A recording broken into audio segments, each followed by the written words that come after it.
Hey guys, Trevor Holt here. It's the 7th of February 2025. I'm out here in the community treating fire ants on private property.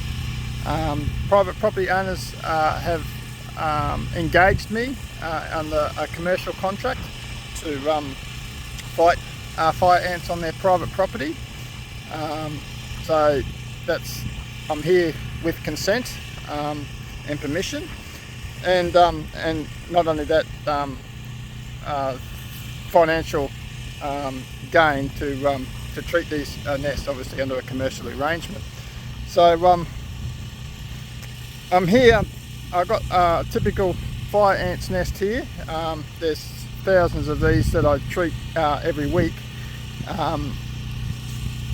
which creates better outcomes for the fire ant infestation. So I'm not jumping anyone's fences, I'm not cutting anyone's locks, I'm not putting unsolicited mail in people's letterboxes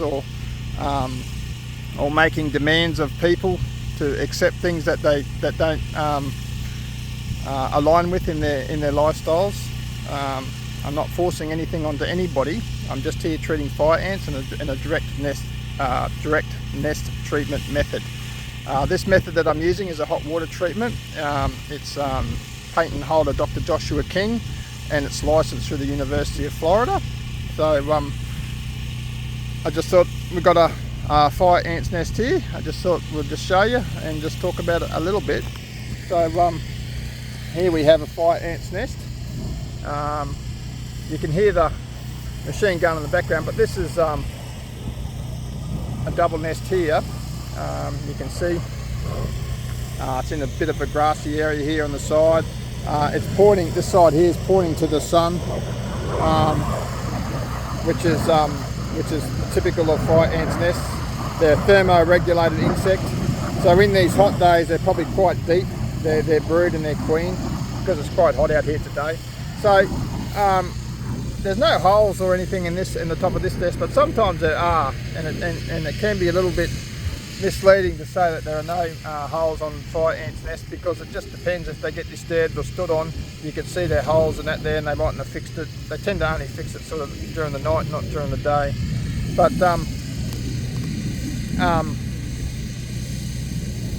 we just to identify these fire ants, you're best off looking at their behaviour. So we're just going to disturb this nest here,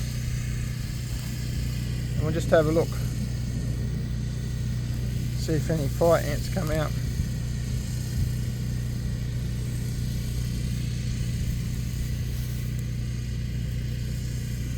There we go.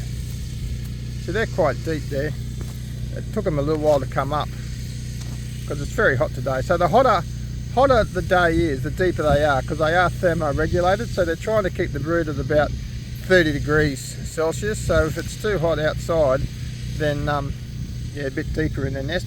If it was a cold morning or something, they might be closer to the top. But you see their behaviour, it's like a swarming behaviour that we're trying to identify. Just have a look at this one. We'll just try and disturb it here and see if we can pick up that swarming behaviour a bit better.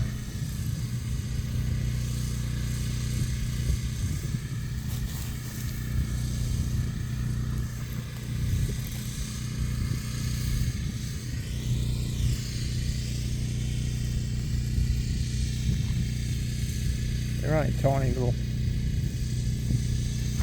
ants. There we go. There we go. You see that swarming behaviour there. Yeah, that's typical fire ants behaviour, which is captured pretty well there. So as you can see, on a hot day, I've got a few biting me now on my phone. On a hot day, they are deeper in their nest. Anyway, guys, I better get these fire ants off of me now. They swarmed on me, they're all over my phone, and they're biting. And I better get back to treating this nest. But the main point is, I'm here finding and identifying fire ant nests, treating this nest directly using non-chemical approach quite successfully killing thousands of sexual queens and the males, which are needed to create more fire ants' nest, creating better outcomes for fire ant infestations, not worse. So alternatives only create better outcomes. If people have values of not being exposed to chemical treatments, pesticides, and that's their lifestyle choice that they choose, they're unlikely to report fire ants at the moment. They're just unlikely to do it because the National Fire Ant Eradication Program doesn't have any recognition or any chemical alternatives to treat fire ants' nests. So I feel that's a big problem that we're trying to address. Anyway guys, I better get to it. Have a good one, eh? Bye.